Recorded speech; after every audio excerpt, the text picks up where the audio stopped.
Bonjour tout le monde, bonjour à tous et bienvenue à ce webinaire FAC, le développement économique et la gestion d'impact dans votre entreprise liée à la COVID-19. Mon nom est Jean-Philippe.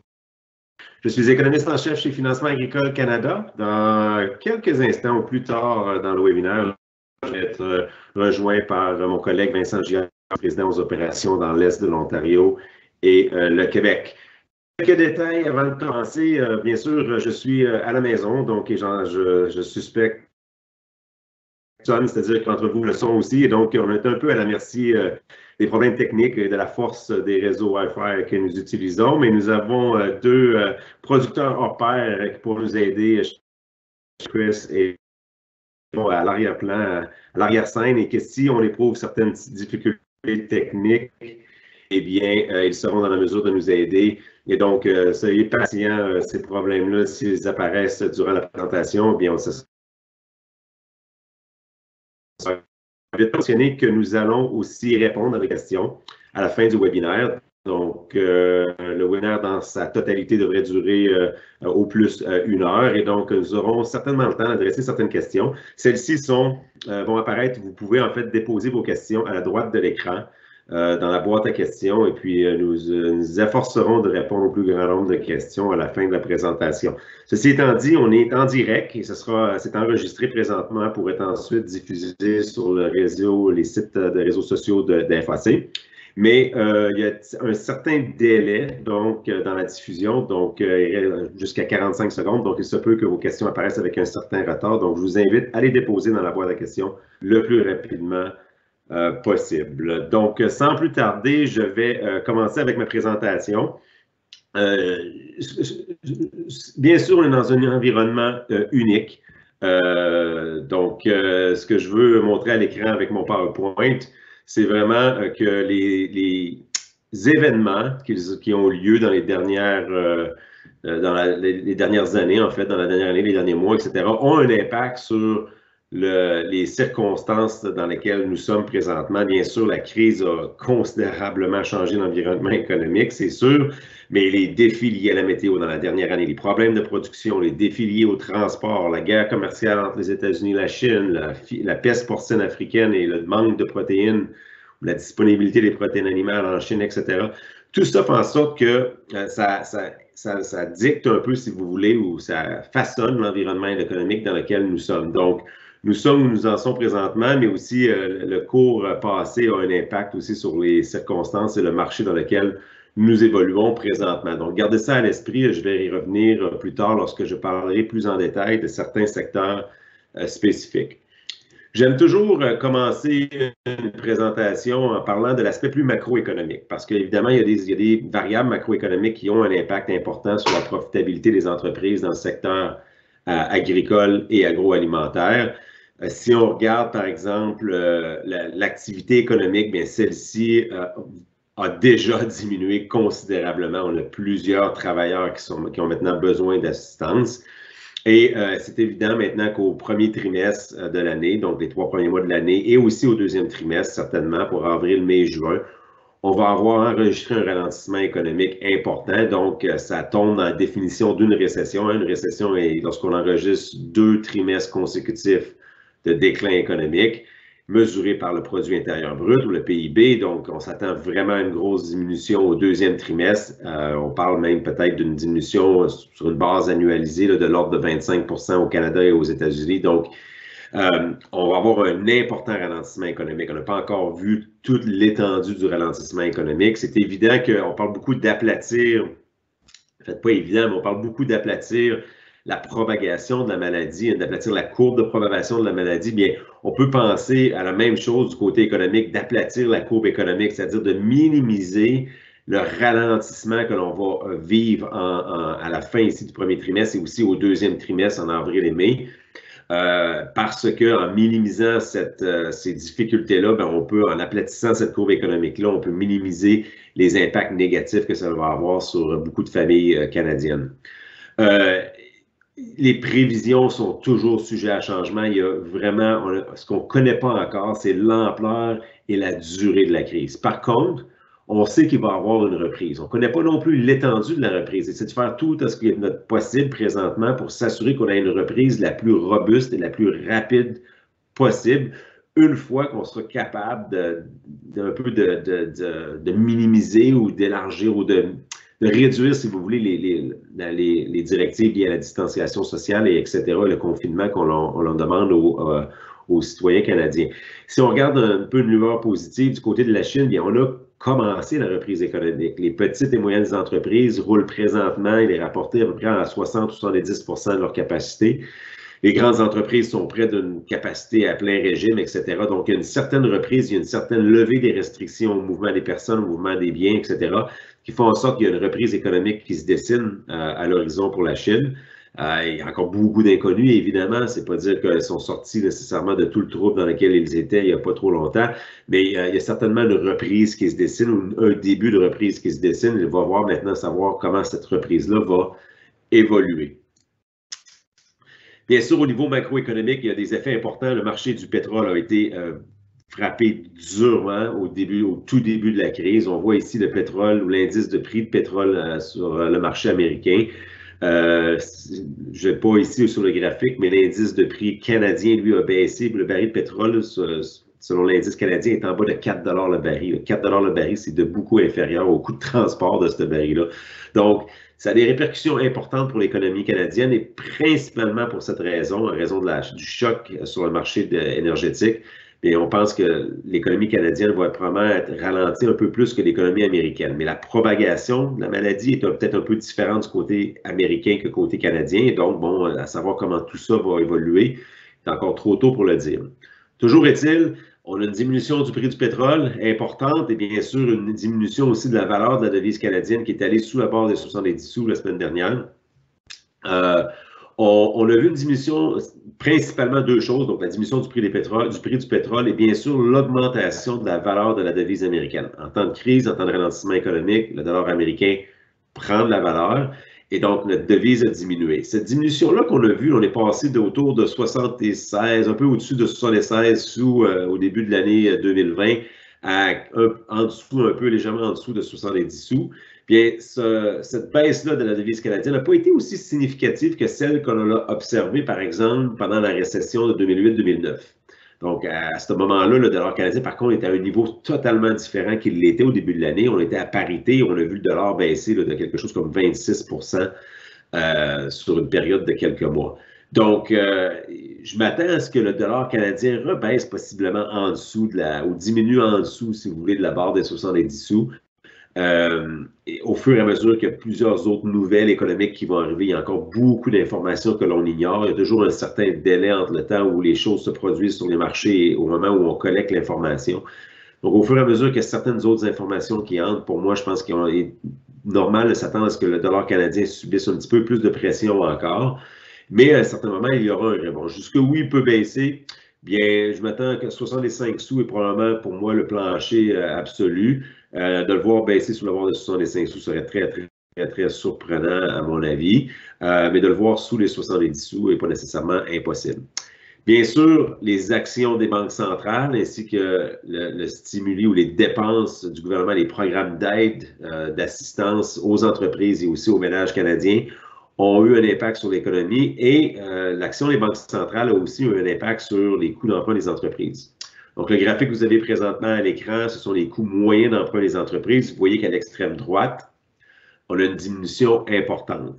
Le Banque du Canada a baissé de 150 points de base, donc de 1,5 % la cible pour son taux directeur en moins d'1 mois. Donc, une baisse de 1,5 % en moins d'1 mois. Personnellement, je ne me souviens pas d'avoir eu une diminution aussi forte. Il faudrait retourner à la période de la crise financière de 2008-2009.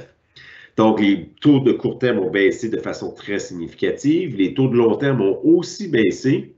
Ils ont augmenté très, très, très légèrement. Si on regarde le marché des obligations, les obligations de long terme ont augmenté très, très légèrement dans la dernière semaine. Ça, c'est quelque chose sur lequel on peut se pencher. Pour moi, ce n'est qu'un phénomène temporaire. Et au fur et à mesure que les actions des banques centrales vont se répercuter ou se propager à travers l'économie, puis on devrait voir ces taux d'intérêt-là baisser encore quelque peu, les taux d'intérêt de long terme sur le marché des obligations. Donc, on pourrait s'attendre à une baisse. Les données que vous voyez à l'écran sont des données qui sont avec un délai de 10 jours à peu près. Donc, il va y avoir encore une baisse des coûts moyens d'emprunt des entreprises. Mais il n'est pas impossible qu'on ne se rende pas au plancher, au niveau le plus bas absolu qu'on a observé dans le temps, qui était au début de l'été 2017. Alors, à ce moment-là, on avait un coût moyen d'emprunt qui était autour de 2,6 %, donc à peu près 50 points de base versus où on est présentement. Pourquoi on ne pourrait ne pas atteindre ce plancher-là? Bien, parce qu'en ce moment, on a une situation au niveau des liquidités, au niveau des marchés financiers qui est totalement hors de l'ordinaire. Et donc, étant donné les circonstances actuelles, il n'est pas impossible qu'on ne se rende pas aussi bas que l'on a observé, comme je le disais, au printemps et au début de l'été 2017. Mais ceci étant dit d'une façon historique, les taux moyens d'emprunt pour les entreprises sont historiquement très bas. Ils pourraient encore diminuer un peu, mais peut-être ne pas s'attendre à ce qu'ils diminuent autant que l'on a observé, par exemple, en 2017. Si maintenant on se concentre un peu plus sur l'industrie agricole et alimentaire, bien, on a souvent, je dirais qu'il y a un dicton un peu là, dans la filière qui dit qu'on est un peu immunisé par rapport aux fluctuations économiques. Et c'est vrai, dans un certain sens, l'agriculture et l'agroalimentaire est un secteur très résilient, une filière très robuste. On a beaucoup à être reconnaissant énormément envers les travailleurs en ce moment, que ce soit dans le secteur des intrants en agriculture, que ce soit les producteurs agricoles, les entreprises de transformation, les entreprises de transport, détaillants, distribution, etc. On a à être énormément reconnaissant pour tous les efforts que ces personnes-là déploient dans la filière pour s'assurer que les Canadiens puissent avoir accès à une alimentation en ces temps-là qui sont très uniques dans les circonstances. Ceci étant dit, oui, la demande intérieure, donc au Canada, la demande totale d'alimentaire ne changera peut-être pas beaucoup dans les prochains mois, mais par contre, il se peut qu'il y ait des effets pour différentes entreprises. Par exemple, on sait que les entreprises de transformation qui font affaire avec les services alimentaires ont vu dans certains cas leur vente, dis-je bien, diminuer de façon significative parce que les restaurants étant fermés, etc., etc. Par contre, ces entreprises-là ont eu à faire un pivot dans la mesure du possible vers d'autres acheteurs, comme par exemple la grande distribution, etc. D'autres entreprises qui avaient des canaux de distribution axés vraiment sur la grande distribution, les épiceries, etc., bien, certaines entreprises ont vu une demande augmenter à court terme en raison de la crise. Les habitudes d'achat, donc, évoluent. Certains ajustements vont être temporaires, c'est-à-dire juste en fonction de ce qu'on connaît de la crise présentement. Certaines autres habitudes, changements dans les habitudes vont être plus permanents. On peut penser, par exemple, d'habitudes de consommation alimentaire à la maison versus à l'extérieur de la maison, de points de biens essentiels versus de haute qualité, l'achat en ligne, des choses comme ceci, l'achat local aussi, je pense, est de plus en plus privilégié. Je suis sûr que après la crise, il y a beaucoup d'entreprises qui vont revoir leur système d'approvisionnement, leur chaîne d'approvisionnement pour être en mesure d'identifier est-ce qu'il y a des opportunités au niveau local qui me permettent peut-être d'être un peu plus sécure de ce côté-là en termes d'approvisionnement versus, par exemple, dépendre d'une chaîne d'approvisionnement qui est beaucoup plus axée sur les marchés extérieurs. Donc, il y a toute cette dynamique-là présentement qui est en jeu. C'est un peu trop tôt, comme je le disais, en plein milieu de la crise pour voir, mais il y a des opportunités de voir qu'est-ce qui va changer de façon plus permanente. Il y a probablement des opportunités qui vont se manifester à plus long terme. La situation est un peu différente pour les marchés étrangers. Je le dirai plus en détail ou j'en ferai état un peu plus en détail lorsque je regarderai les marchés spécifiques, mais au niveau étranger, faut penser qu'il y a certains pays qui sont dans une situation de sécurité alimentaire beaucoup moins forte que celle du Canada, par exemple. Donc, pour eux, lorsque le revenu disponible diminue, lorsqu'on est dans un ralentissement économique, puis le revenu diminue, eh bien, ça engendre une diminution des achats alimentaires. Donc, pas juste un changement dans les préférences, le type d'aliment, mais bien en fonction du volume. Et donc, si on pense à nos marchés d'exportation, on exporte quand même, je dirais, au Canada dans son ensemble en termes de produits primaires et de produits transformés, probablement 50 % de tout ce que l'on produit. Donc, ça a un impact important. C'est sûr que les États-Unis ne sont peut-être pas dans cette situation-là, mais les autres marchés pour lesquels on exporte, eh bien, probablement que ces marchés-là vont voir une diminution aussi de la demande. Et en fait, je pense qu'un des principaux points à surveiller, et on l'a vu dernièrement en fin de semaine avec l'annonce de la fermeture d'une usine dans la transformation de viande porcine, On l'a vu aussi, une entreprise en transformation bovine dans l'ouest du pays qui a eu certains enjeux liés à la sécurité ou la santé de leurs employés, etc. Donc, toutes les entreprises de transformation font tout ce qui est dans leur pouvoir pour assurer la sécurité de leur personnel. Donc, gros enjeux au niveau de la disponibilité de la main-d'œuvre, au niveau du transport, au niveau de l'accessibilité des intrants. Je pense que jamais auparavant, pour moi en tout cas personnellement, jamais auparavant, j'avais mis autant d'emphase sur regarder la filière agroalimentaire dans son ensemble, c'est-à-dire vraiment en amont jusqu'en aval, et de voir comment celle-ci travaille, parce que la coordination à l'intérieur de la chaîne d'approvisionnement est absolument critique pour assurer la profitabilité des entreprises à travers la crise. Donc, il faut vraiment mettre l'emphase sur identifier les points qui sont de plus à risque, etc. Et je pense que l'industrie fait un travail formidable. Mais c'est simplement pour dire que les risques et opportunités bien, sont vraiment reliés à la possibilité de coordination, à la coordination dans l'intérieur de la filière agroalimentaire. Fait que si je fais brièvement là, le tour de certains marchés spécifiques, bon, ben, c'est bien sûr que chaque marché, si on regarde ici en grande culture, chaque marché a leur dynamique à eux, bien à eux. Donc, par exemple, je vais utiliser le blé comme exemple parce que je trouve qu'il reflète bien ce qui se passe sur les marchés. Mais vous voyez, le blé, si on regarde la ligne pour 2020, qui est le prix pour 2020 sur les marchés à terme, sur le marché sur les marchés à terme américains, on voit qu'on a fini l'année avec un prix assez élevé. On a commencé l'année 2020 avec un prix qui restait élevé. Il y avait certains enjeux liés peut-être à la production en Australie, etc. Même si on savait qu'il y avait beaucoup de blé qui s'en venait sur le marché en 2020, il y avait quand même certains enjeux du côté de la production qui faisaient en sorte que les marchés restaient avec un prix élevé. Et là, au début de la crise, on a eu vraiment des marchés qui ont réagi fortement. On a vu une diminution du prix du blé de l'ordre d'à peu près 10 en fonction d'une attente ou d'un risque lié à la diminution de la demande.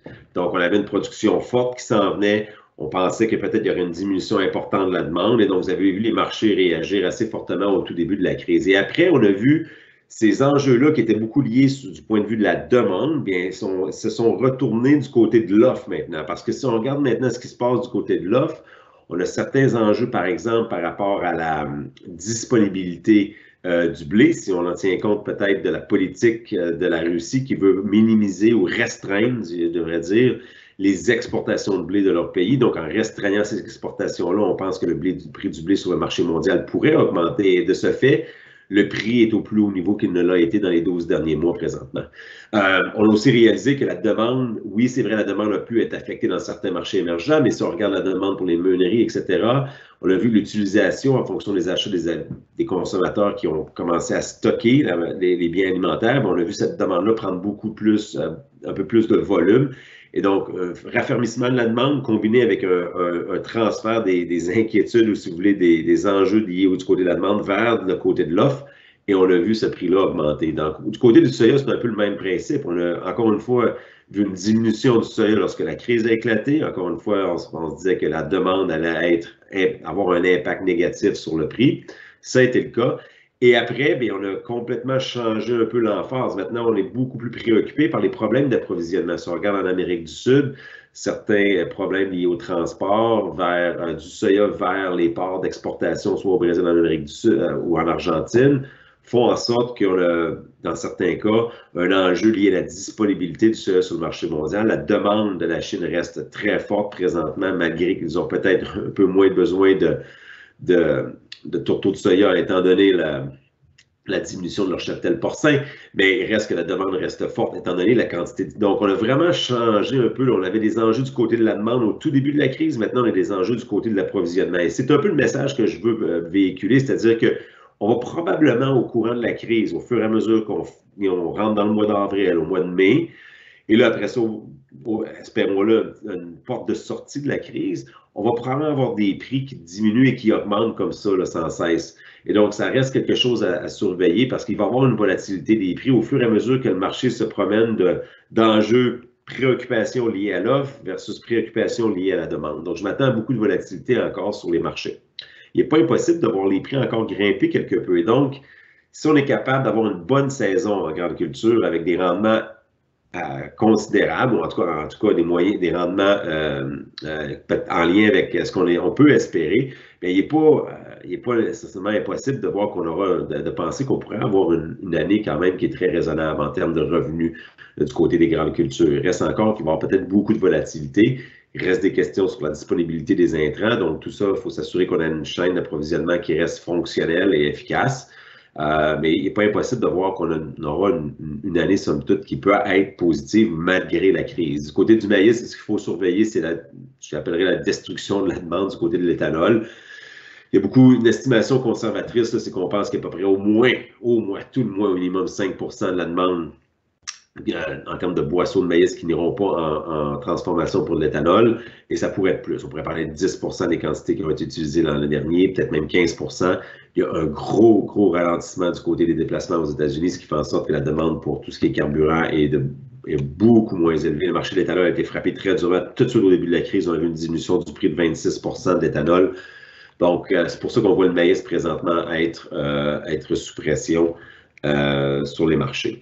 Du côté de la protéine animale, bien, vous avez le porc et les bovins à l'écran. On a eu beaucoup de diminution du côté. La diminution la plus forte qu'on a observée est du côté on a eu 25 de diminution en arrondissant du côté de la protéine bovine. Une des raisons, c'était entre autres lié au fait que le secteur bovin est un des secteurs qui est le plus sujet à des ajustements, par exemple, en termes de revenus disponibles. Et donc, la consommation est un peu plus sensible du côté du bœuf que de l'autre côté pour d'autres protéines animales. Mais on a vu une diminution importante, mais on voit le comportement des consommateurs. On a vu ce prix-là, lui, rebondir. Et donc, ça, je pense que c'est bon signe. Il reste encore des questions liées au risque de voir certaines entreprises de transformation réduire leur volume d'activité en lien avec la propagation de la maladie. Donc, ça reste quelque chose à surveiller, c'est bien évident. Du côté du porc, la demande pour le porc reste très forte. La peste porcine africaine est toujours en place en Chine. Les importations de la Chine pour les 2 premiers mois de 2020 sont de 150, au moins, je pense que c'est 158 le chiffre exact, mais je dirais donc 150 supérieur à ce qu'on l'a vu à pareille date l'an dernier, donc pour les 2 premiers mois de 2020. Donc, c'est quelque chose qui envoie un signal clair, qui a encore un besoin de protéines assez évident du côté de la Chine. Et de ce côté-là, on a vu les prix avoir exercé une certaine volatilité et je m'attends à ce qu'on puisse soutenir ces prix-là à un niveau raisonnable qui peuvent soutenir une profitabilité pour les prochains mois. Donc, je vais m'arrêter ici. Donc, je vais passer la parole à mon collègue Vincent dans une seconde, mais entre-temps ou avant que je le fasse, je veux simplement vous indiquer ou vous suggérer qu'il y a la boîte de questions à la droite, pardon, à la droite, dis-je bien, de l'écran où vous pouvez insérer vos questions et donc nous ferons un plaisir de les adresser à la fin de la présentation. Donc Vincent, je te passe la parole pour continuer la présentation. Oui, merci JP. Vous m'entendez bien? Très bien. Oui, merci. Ça veut dire que tout fonctionne et on voit ma présentation à l'écran? Oui. J'assume que oui. Bon, excellent. Alors, bonjour à tous. Aujourd'hui, moi, je vais vous entretenir, vous dire quelques mots à propos de la gestion, disons, stratégique des liquidités dans un contexte de crise du COVID-19. Alors, dans un premier temps, on va voir comment la COVID-19 a-t-elle changé le contexte d'affaires dans lequel les entreprises évoluent. Et nos clients sont une source inestimable puis importante d'informations. Alors, au cours des 2 dernières semaines, on arrive à catégoriser nos clients, les entreprises, en je dirais, 5 catégories. La première, c'est les entreprises dont les opérations sont maintenues et qui ressentent jusqu'à ce jour peu d'effets, et c'est bien ainsi, là, soit des productions déjà vendues de légumes ou de grains, ou des productions qui continuent avec une paie régulière, là, une paie régulière qu'on pense au lait, à la volaille, aux œufs, la gestion de l'offre, quoi. Alors, ces gens-là continuent d'opérer et tant qu'il n'y a pas d'impact là, de la COVID-19 sur la main-d'œuvre ou la demande, elles sont correctes, elles ressentent peu d'effets. Deuxième catégorie, les entreprises qui perdent des revenus par les fermetures obligatoires ou l'annulation d'événements ou l'annulation de commandes. Puis ici, on pense évidemment aux cabanes à sucre, à l'emballage de légumes livrés directement au restaurant, la vente de produits dans des salons, dans des événements qui ont tous été cancellés, ou la production en serre qui a vu, là, pour plusieurs producteurs, ont vu des commandes carrément annulées ou réduites, là, des commandes vers les grandes surfaces. Ça ne veut pas dire que ces ventes-là n'auront pas lieu, mais la mise en marché va être différente, ça c'est certain.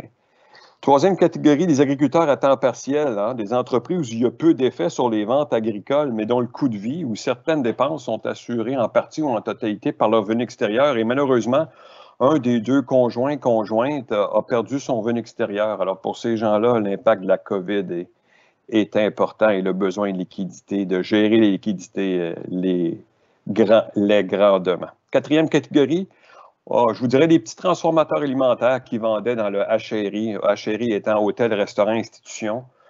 Bon, alors les restaurants et les hôtels sont pas mal fermés par les temps qui courent, donc réduction des ventes. On peut penser dans cette catégorie-là à des vignobles, des microbrasseries ou des producteurs qui mettent en marché, des entreprises de transformation qui mettent en marché un produit haut de gamme pour lequel il n'y a pas beaucoup d'achats actuellement. Et même les chaînes, les acheteurs des grandes chaînes ont peu d'intérêt parce que les grandes chaînes actuellement se concentrent sur les aliments de base davantage. Dernière catégorie et cinquième, les grands transformateurs pour lesquels la demande est forte. Eux aussi, la gestion des liquidités est importante parce que qui dit demande forte dit plus de ventes, donc plus de comptes à recevoir, plus d'inventaire et plus d'achats, donc ça prend plus de liquidités. Alors, en temps de crise, les liquidités sont d'une importance capitale. Moi, je vous dirais que c'est le nerf de la guerre. Hein? C'est vrai pour les institutions financières. On voit les banques centrales réinjecter énormément d'argent dans les institutions financières parce que tout le monde tire sur le crédit et bien peu de gens viennent déposer de l'argent. Alors, l'argent doit venir de quelque part pour maintenir des liquidités dans le système. Elles viennent des banques centrales. On voit l'exemple des gouvernements qui injectent énormément d'argent dans l'économie pour continuer de la faire rouler. Et la même réalité s'applique pour les entreprises, tout secteur d'activité confondu, et particulièrement dans le secteur de l'agriculture, la chaîne de valeur agricole et agroalimentaire, je vous dirais. Les trésors, la liquidité, c'est le nerf de la guerre, c'est ce qui va permettre de passer à travers cette crise. Alors, la question à se poser est quel est l'impact probable sur les revenus et les dépenses de mon entreprise? Et pour de nombreuses entreprises, bien, le printemps, c'est peut-être l'une des périodes les plus exigeantes en matière de trésorerie, en matière de besoin de liquidité. Donc, face à ce constat-là, à cette réalité-là, une bonne stratégie, c'est d'effectuer une analyse des flux de trésorerie. Hein? Votre trésorerie serait-elle suffisante pour traverser cette crise? Quand on parle de trésorerie, on parle des entrées de fonds prévues et des sorties de fonds prévues, sur laquelle on peut des fois avoir du contrôle ou pas de contrôle, dépendamment des échéances. Alors, on recommande de faire cet exercice-là pour les 6 prochains mois. Demain, on est le 1er avril, plus 6 mois, ça nous amène à la fin d'octobre, donc à la fin de prochain cycle de production, prochain cycle de récolte à tout le moins. Et ce qu'on regarde, nous, en tant que prêteurs, c'est beaucoup le fonds de roulement des entreprises quand vient le temps d'estimer les besoins de trésorerie. Bon, le fonds de roulement, ça se calcule comme étant l'actif à court terme, moins le passif à court terme. Alors, dans l'actif à court terme, ce qu'on regarde, puis ce que vous pouvez préparer en prévision d'une rencontre avec vos partenaires financiers, c'est de dresser un portrait assez clair, très précis de votre position à court terme en matière d'actifs, donc tout ce qui est en caisse, les comptes à recevoir que vous pensez être en mesure de collecter, la qualité de ces comptes à recevoir-là. Évidemment, on souhaite de tous les collecter. Les inventaires à vendre, souvent, nos clients vont un peu mettre ça tout dans la même case, là, inventaire, mais il y a des inventaires à vendre, puis il y a des inventaires qui ne seront pas vendus, qui vont servir à la production ou à l'alimentation des animaux. Donc, les inventaires qui pourront être mis en marché, qui vont être convertis en liquidité, et aussi, dans le court terme, un actif qui peut avoir une certaine importance, des dépenses payées d'avance, donc des sorties d'argent qui sont déjà faites. Du côté du passif à court terme, bien, première source de liquidité, souvent la marge de crédit, son solde actuel, jusqu'à quelle hauteur est-elle utilisée et sa limite autorisée. Les comptes à payer. Qu'est-ce qu'on a à payer, puis quand. Les paiements anticipés, donc des avances qu'on a déjà eues qui vont être soustraits de vente à être réalisées sur des inventaires à vendre. Peut-être un financement d'intrants effacé, je vous le souhaite. Ça peut être une excellente stratégie d'améliorer ses liquidités à court terme ou une source de liquidité à court terme, d'aller chercher un financement d'intrants effacé. Puis ne pas oublier des fois des sorties de fonds qu'on sous-estime, dont on peut sous-estimer l'impact. Et sans vouloir être désagréable cet après-midi, l'impôt à payer, les taxes foncières à payer, les paiements à faire sur nos différents prêts. Si on n'obtient pas un report de capital et d'intérêt, on pourra y revenir plus tard. Et aussi tout ce qui est paiement à faire sur des locations-acquisitions ou des locations de terre. Je souhaite que le loyer soit payable à l'automne. C'est peut-être plus avantageux. Alors voilà, envisagez différents scénarios à propos de vos fournisseurs et à propos de vos acheteurs. Et la communication est essentielle, et particulièrement en temps de crise. On le voit tous les jours, le premier ministre ici au Québec, où je suis situé, tient un point de presse et puis souvent, elle répète les mêmes choses, mais on ne peut jamais trop communiquer. C'est encore plus important de communiquer en temps de crise. J'ai l'habitude de dire que je ne connais pas beaucoup de conflits qui résultent d'un excès de communication, mais j'en connais plusieurs qui résultent d'un manque de communication. Alors, je vous dirais, garder un contact régulier avec vos fournisseurs, gérer la relation avec vos fournisseurs, parce qu'il y a des chaînes d'approvisionnement qui pourraient fonctionner au ralenti ou être en rupture. Et n'hésitez pas à leur demander comment vont les choses pour eux, si les choses se déroulent normalement, puis si les produits que vous avez commandés vont être livrés à temps, puis selon les modalités qui ont été convenues. Et questionner à savoir, eux, à quel risque sont-ils confrontés.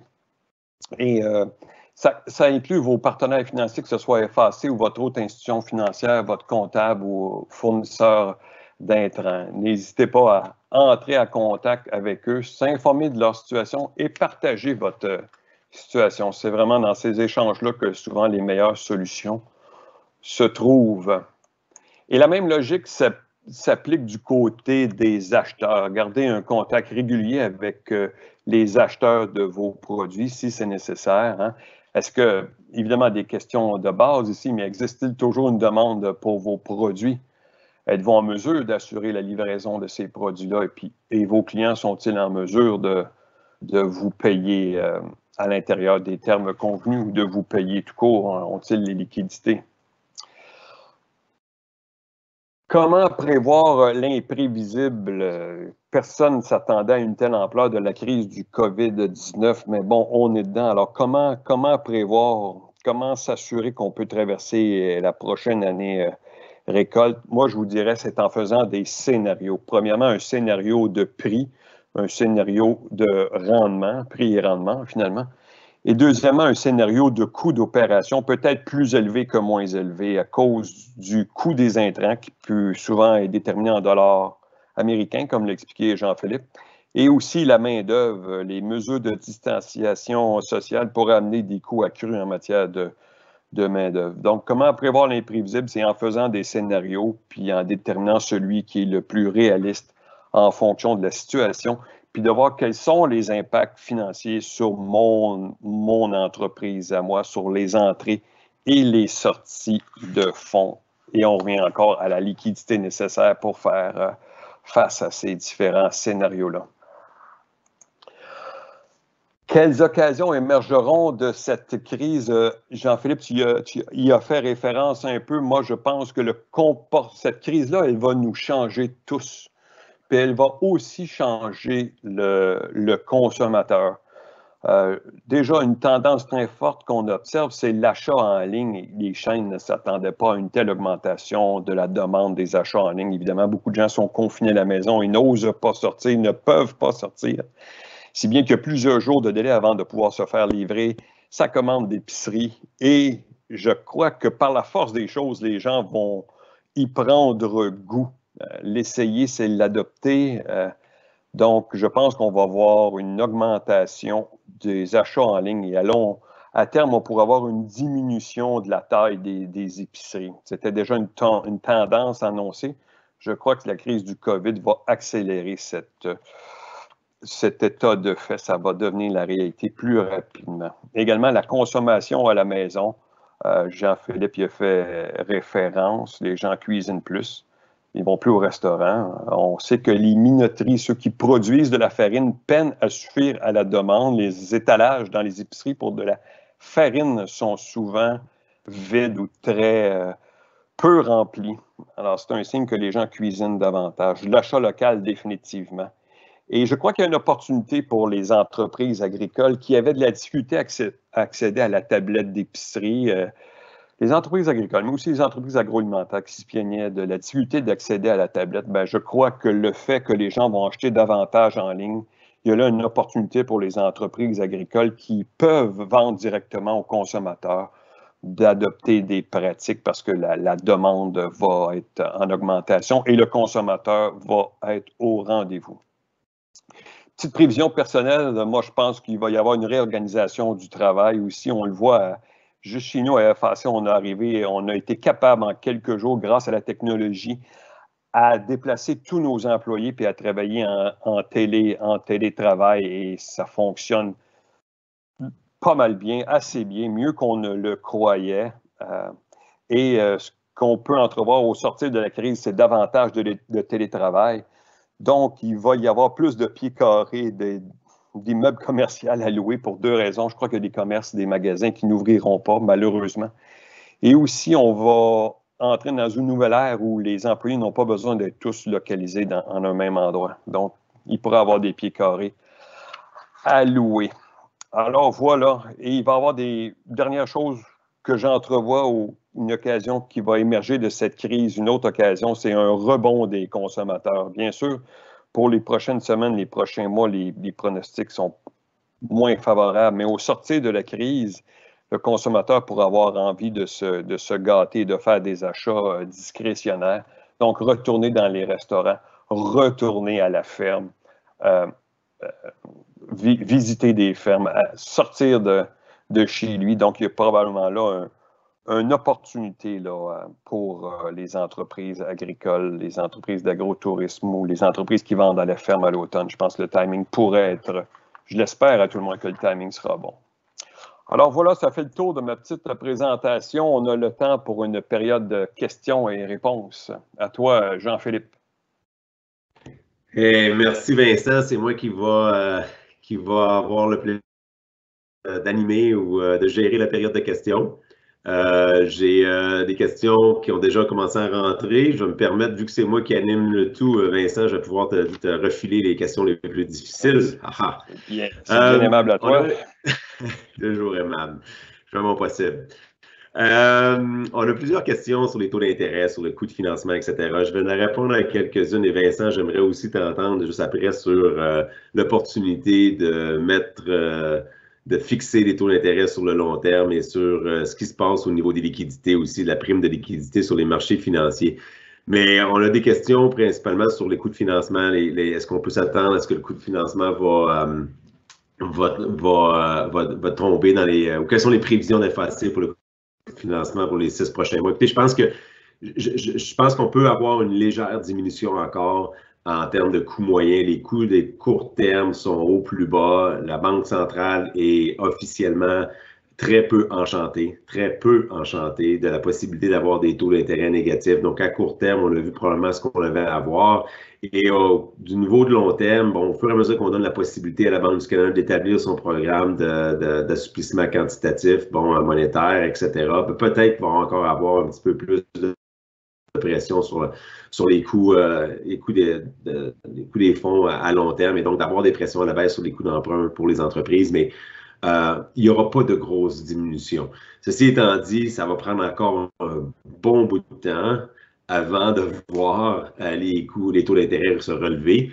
Et ça, c'est la grosse question. Hein. C'est peut-être que même je prendrais l'opportunité, Vincent, pour avoir tes vues sur la possibilité ou la désirabilité, si vous voulez, de fixer des taux à long terme dans le contexte actuel. Ben, moi, je vous dirais, on est tout près d'un creux historique. Si on n'est pas dans le creux, on n'est pas loin donc de tout dépendamment de votre appétit pour le risque ou de votre aversion au risque, ou comment confortable un entrepreneur est avec le risque de taux d'intérêt. Moi, honnêtement, je recommanderais de considérer d'en fixer une partie à plus long terme parce qu'on est très près du creux historique, sinon on est exactement dedans. Mais ça, c'est une décision qui appartient à chaque entrepreneur.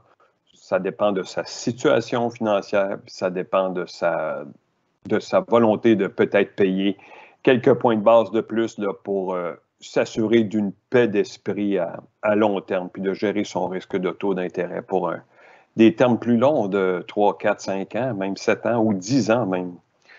Certains l'ont déjà fait à FAC. Mais c'est une décision qui revient à chacun, puis c'est une conversation à avoir. Et voilà. D'accord. Il y a ici une question sur le taux de change. Eh bien, je n'ai pas nécessairement, je pense, dans ma présentation, établi une prévision de taux de change vraiment spécifique. Écoutez, notre prévision de taux de change reste annuelle. Donc, on s'attend, la moyenne qu'on a pour la valeur du dollar canadien présentement pour 2020, en moyenne, est de 72 sous. Ça peut paraître élevé étant donné le contexte actuel. Je viens de regarder présentement au moment où on se parle, on est légèrement sur la base du 61, sous la barre, dis-je bien, du 71 sous. D'avoir une prévision à 72 présentement, étant donné les 2 premiers mois de l'année où on était dans le 76-75, bien, vous voyez que ça veut dire un dollar canadien à très court terme qui devrait être en deçà du 72.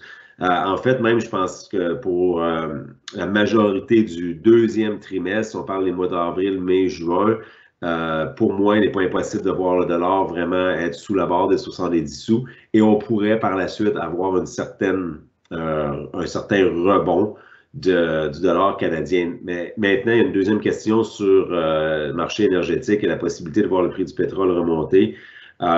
Effectivement, au sortir de la crise, lorsque l'économie sera repartie, bien, c'est évident qu'il va y avoir une hausse de la demande et c'est évident que cette industrie-là va bénéficier de ceci. Par contre, ce qui brouille les cartes ou qui mêle les cartes présentement, c'est vraiment le comportement ou la guerre de prix que se livrent l'Arabie saoudite et la Russie présentement sur le marché du pétrole.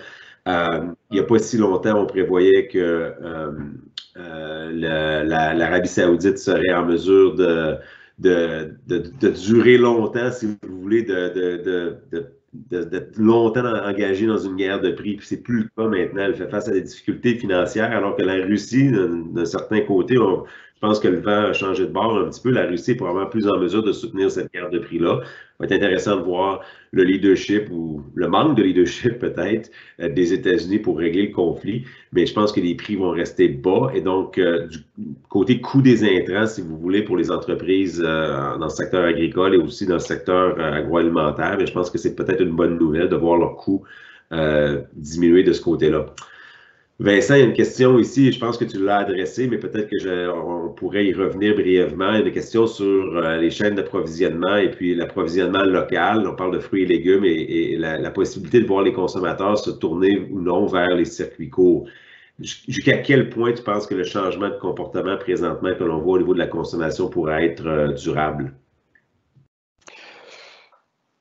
Je crois sincèrement, puis là, je me fais un peu philosophe, que cette crise-là va nous changer, puis il y a une occasion de se réinventer en tant que société. Bon, là, vous allez dire, Vincent, tu rêves grand, là, mais c'était déjà une tendance. Ceci étant dit, l'achat local, c'était déjà une tendance forte, une tendance en progression. On a vu apparaître beaucoup de marchés locaux,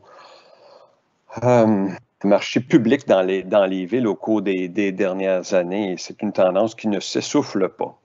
Ce à quoi j'ai fait référence, c'est parce que les gens sont confinés à la maison, parce qu'ils ne peuvent pas sortir faire l'épicerie, ils vont s'habituer à faire leurs commandes en ligne. Et il y a peut-être là une occasion à saisir pour des producteurs ou des associations de producteurs ou des regroupements de producteurs de pouler leur offre à travers un site web, une offre de fruits et légumes en ligne qui pourrait répondre aux besoins des consommateurs. Vous savez, le consommateur, là, il cherche 2, 3, 4, 5 choses bien simples. Hein. Il veut connaître l'incident. Il se soucie de la salubrité des aliments. il se soucie de l'incidence des aliments sur sa santé, il se soucie de l'impact de la production des aliments sur l'environnement, il se soucie du droit des animaux de plus en plus, hein, parce que ces animaux-là ont eu une belle vie, puis il se soucie de toute l'éthique en matière d'affaires, toute la question du droit des travailleurs, de l'étiquetage, puis du respect des normes, s'assurer que les aliments sont produits en respectant toutes les lois, toutes les normes. Ce qui fait qu'on a les aliments les plus sains au pays. Alors ça, là, ces tendances-là, elles sont lourdes, elles sont là pour demeurer. Et au sortir de cette crise-là, je pense qu'en toute logique, il devrait y avoir davantage de demande pour des produits locaux, pour des produits qui ont moins voyagé surtout. Alors, on a une question, Vincent, je vais peut-être l'adresser en premier, mais je serais curieux de voir si tu as des observations récentes liées au comportement de certaines entreprises dans le secteur laitier, etc. On a une question sur le secteur laitier, on ne l'a pas encore adressé dans l'intérieur de la présentation, donc j'aimerais y répondre.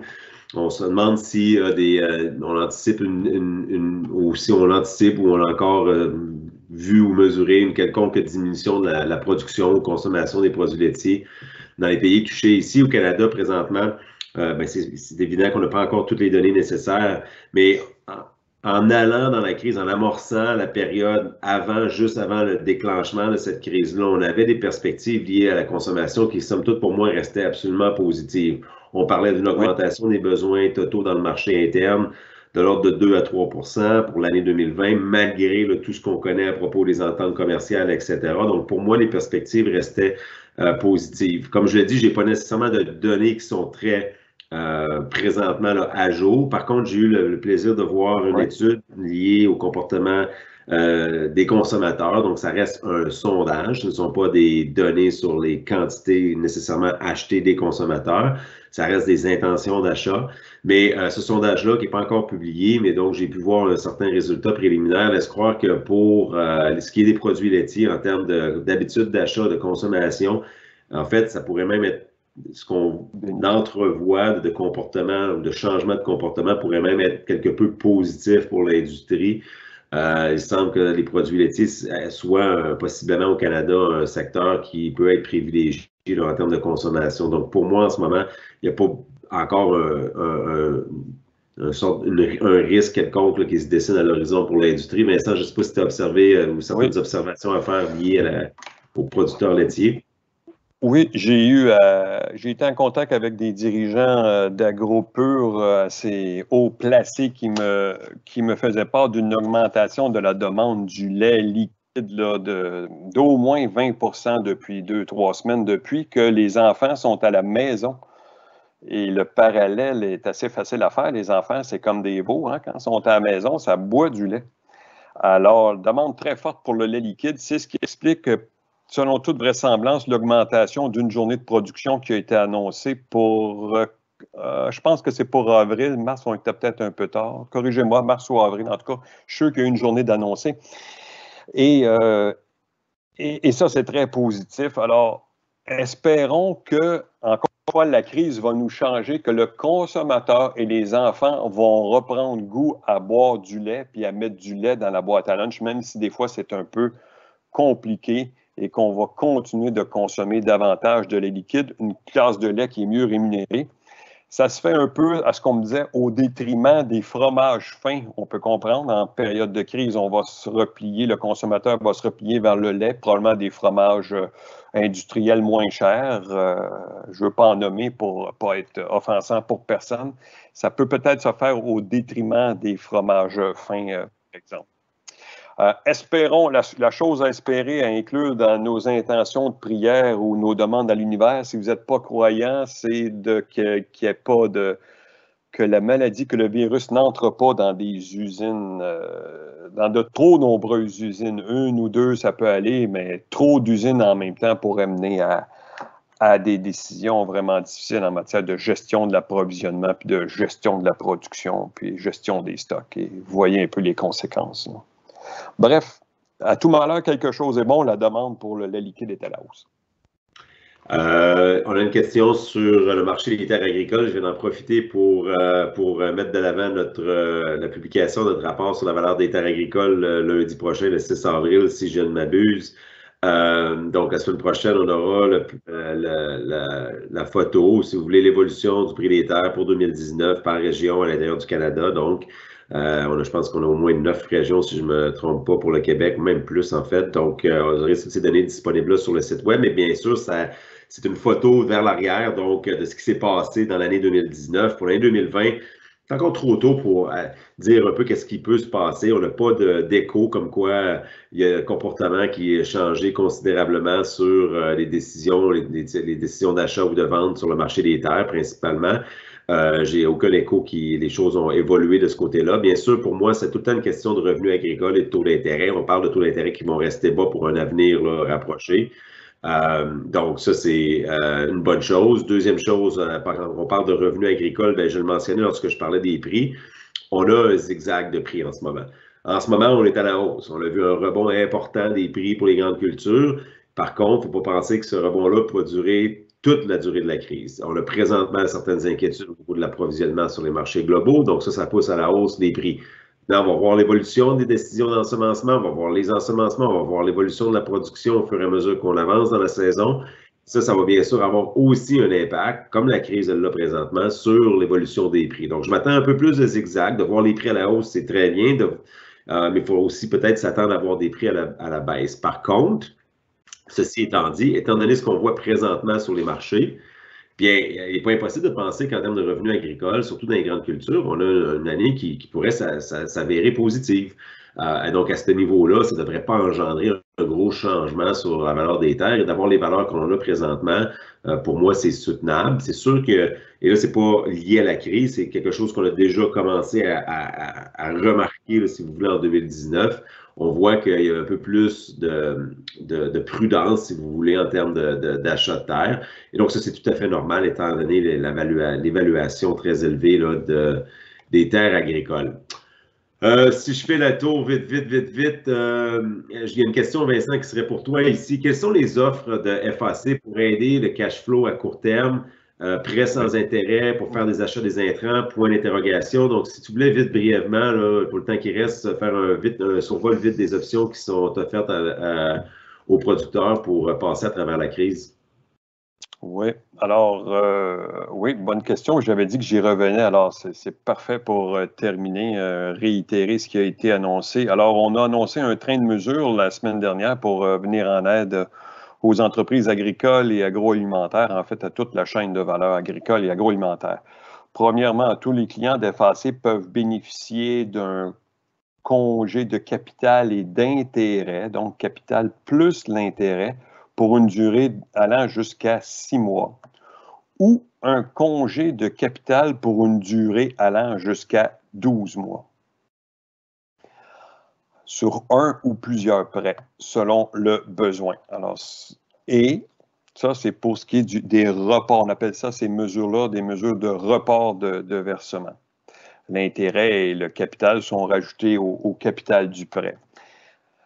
On a aussi annoncé la possibilité d'obtenir des lignes de crédit d'un montant pouvant aller jusqu'à 500 000 $ et davantage pour les entreprises du secteur de l'agro-industrie et agroalimentaire. Mais pour le secteur agricole, on parle d'une ligne de crédit, donc une marge de crédit pouvant atteindre 500 000 $ en fonction des besoins de trésorerie de l'entreprise. C'est pour ça que c'est si important de bien établir notre position de cash flow au départ avec ce qui compose notre actif court terme, notre passif court terme. Et l'avantage de cette ligne de crédit-là, c'est qu'elle peut être garantie aussi simplement que par une hypothèque mobilière universelle de rang subséquent pour ce qui est du Québec et d'un contrat de sûreté générale pour ce qui est des autres provinces canadiennes. J'ai aussi fait mention de la possibilité d'aller chercher un financement d'intrants auprès de votre fournisseur d'intrants local. Demandez-le. Il est possible d'obtenir un financement d'intrants. Alors, c'est comme un complément également de marge de crédit. Vous achetez aujourd'hui et le financement d'intrants, sa date d'échéance sera le 15 mars 2021. Donc, ça donne le temps d'ensemencer, de voir grandir la récolte, de la récolter, de l'entreposer et de faire une mise en marché organisée. Alors, je vous dirais que ça, ça peut être trois excellentes sources de cash flow, de sources de trésorerie, de liquidité potentielle. Peut-être préciser pour les non-clients que la ligne de crédit FAC est disponible pour les non-clients également, tout comme les financements d'intrants. Pas besoin d'être un client existant de FAC pour en bénéficier. Merci Vincent. Je vois qu'il y a plusieurs autres questions. Je vais essayer d'y répondre en rafale, vite. Je sais qu'il y a des questions sur tout ce qui est protéines animales. Écoutez, FAC aujourd'hui, une petite coïncidence que ça soit en lien avec le webinaire aujourd'hui, mais si vous cliquez sur l'onglet, vous avez présentement à l'écran la page web du site FAC. Vous voyez en haut à gauche l'onglet Savoir. Si vous cliquez sur Savoir, vous pouvez aller sur la section Économie agricole. Et aujourd'hui, si ce n'est déjà fait, c'est peut-être déjà sur le site web présentement, on a mis à jour nos perspectives 2020 dans le secteur du porc et des bovins. Donc, vous pouvez aller voir des prévisions de prix là, sur cette page-là, ainsi que certains éléments à surveiller pour la prochaine année. Il y a des questions aussi sur le rapport du USDA qui vient de sortir sur les intentions de semis pour l'année 2020. On fait état des chiffres qui sont beaucoup plus élevés qu'ils ne le sont par rapport à l'année dernière. Il faut se rappeler que l'année dernière, il y a eu il y a eu de l'ensemencement qui n'a pas eu lieu, donc en raison des difficultés liées aux inondations dans le Midwest américain. Donc, si on veut comparer les intentions du semis du côté des États-Unis en 2020 par rapport à 2019, il faut vraiment comparer les intentions de 2020 par rapport aux intentions de 2019 et non pas aux superficies ensemencées en 2019. C'est là qu'on voit des grosses augmentations, alors que ces augmentations-là ne sont que pourraient, c'est pas uniquement, là, je dirais, mais pourraient être juste liées au fait que certains ensemencements n'ont pas été effectués en fonction des défis liés à la météo. Donc, je sais que plusieurs autres questions. Je vous encourage à aller sur notre site web. Notre engagement, la semaine prochaine, nous allons vraiment mettre l'emphase sur le prix des terres agricoles. Vous avez aussi, sur la section, comme je le disais, savoir économie, vous avez un engagement de mettre à jour les perspectives, que ce soit du côté de protéines animales, protéines végétales, grande culture, secteur laitier. Donc, il y aura des mises à jour hebdomadaires qui seront faites aussi sur notre site web pour vous tenir au courant des tendances sur le marché et puis vous aider les entreprises à prendre les bonnes décisions. Merci Vincent. Merci à nos collègues en arrière-plan, à l'arrière-scène qui ont fait en sorte que les problèmes techniques ont été minimisés. Je crois que ce n'était pas si pire à l'exception du début qui a été un petit peu peut-être chancelant, mais bon, on est à la merci de la technologie en ces circonstances exceptionnelles. Merci à tous et vous aurez la copie de ce webinaire-là disponible sur les médias sociaux. Merci et bonne journée.